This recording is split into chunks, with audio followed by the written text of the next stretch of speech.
Korang pernah terfikir tak macam mana sebuah penempatan kecil yang bermula dari lumpur sekarang ni jadi tapak menara berkembar yang ikonik tu?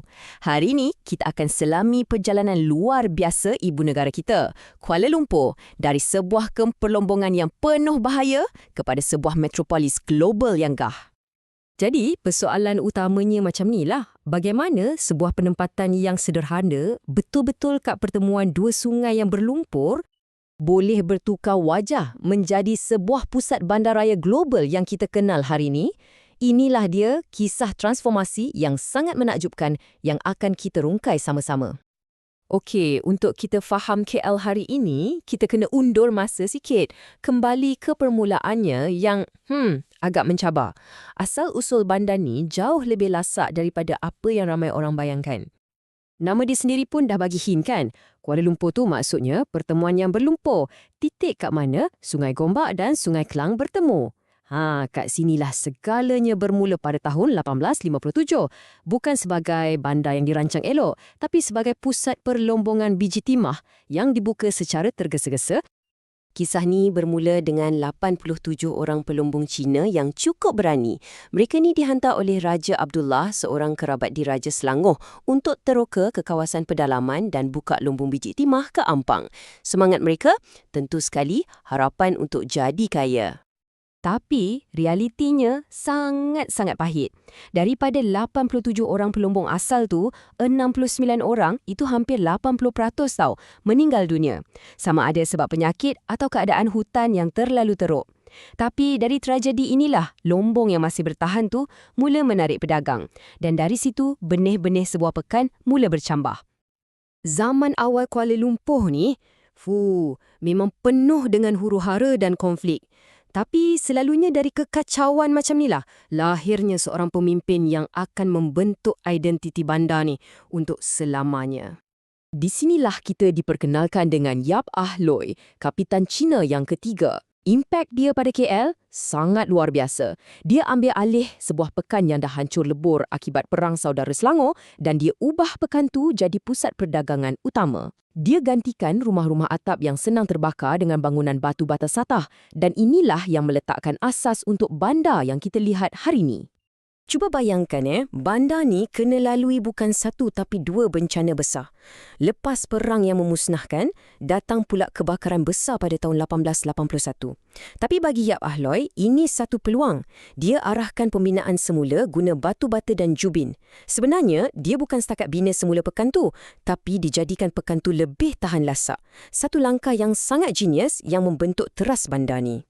Tapi jangan kita romantikkan sangat zaman dulu tu. Kuala Lumpur masa tu macam pekan Wild West, liar dan bahaya.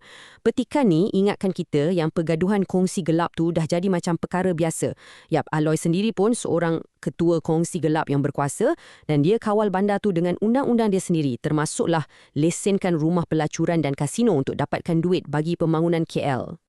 Baiklah, dari zaman yang agak huru-hara tadi, kita beralih ke fasa seterusnya. Fasa di mana Kuala Lumpur mula berubah daripada sebuah bandar sempadan kepada pusat pentadbiran di bawah pengaruh British sebelum melalui zaman gelap penaklukan.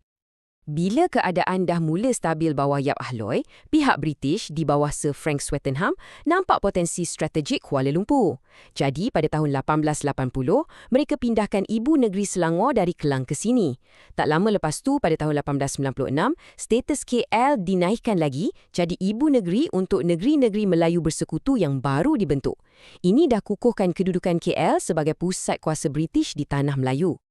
Tapi semua kemajuan ini terhenti sekelip mata bila Perang Dunia Kedua melanda Asia. Kuala Lumpur jatuh ke tangan tentera Jepun. Selama 44 bulan, bandar ni melalui tempoh pendudukan yang sangat sukar dan kejam. Ia satu babak hitam yang tinggalkan parut yang mendalam dalam memori bandar ni. Lepas perang tamat, semangat untuk merdeka mula membara. Tak lama kemudian, Kuala Lumpur bakal memainkan peranan paling penting dalam sejarahnya, menjadi jantung kepada sebuah negara yang baru merdeka. Inilah dia detik yang ditunggu-tunggu oleh seluruh negara. Di Dataran Merdeka, bawah langit malam, bendera Unijack diturunkan buat kali terakhir, tepat pada tengah malam 31 Ogos 1957. Beberapa saat kemudian, bendera Persekutuan Tanah Melayu yang baru dinaikkan menandakan lahirnya sebuah negara baharu dengan Kuala Lumpur sebagai jantungnya.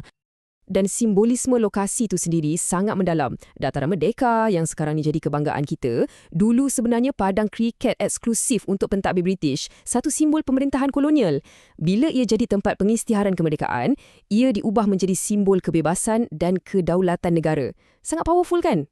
Selepas merdeka, status Kuala Lumpur terus di-upgrade. Ia jadi ibu negara pada tahun 1957, kemudian dinaik taraf jadi bandaraya pada tahun 1972 dan akhirnya pada tahun 1974, ia diisytiharkan sebagai wilayah persekutuan yang memberikannya status pentadbiran yang unik dan istimewa. Okey, fasa terakhir dalam analisis kita ni ialah tentang lompatan gergasi Kuala Lumpur. Satu ledakan pertumbuhan yang mengubahnya daripada sebuah ibu negara yang sedang membangun kepada sebuah mega kota moden yang kita kenal sekarang. Apa pemacunya?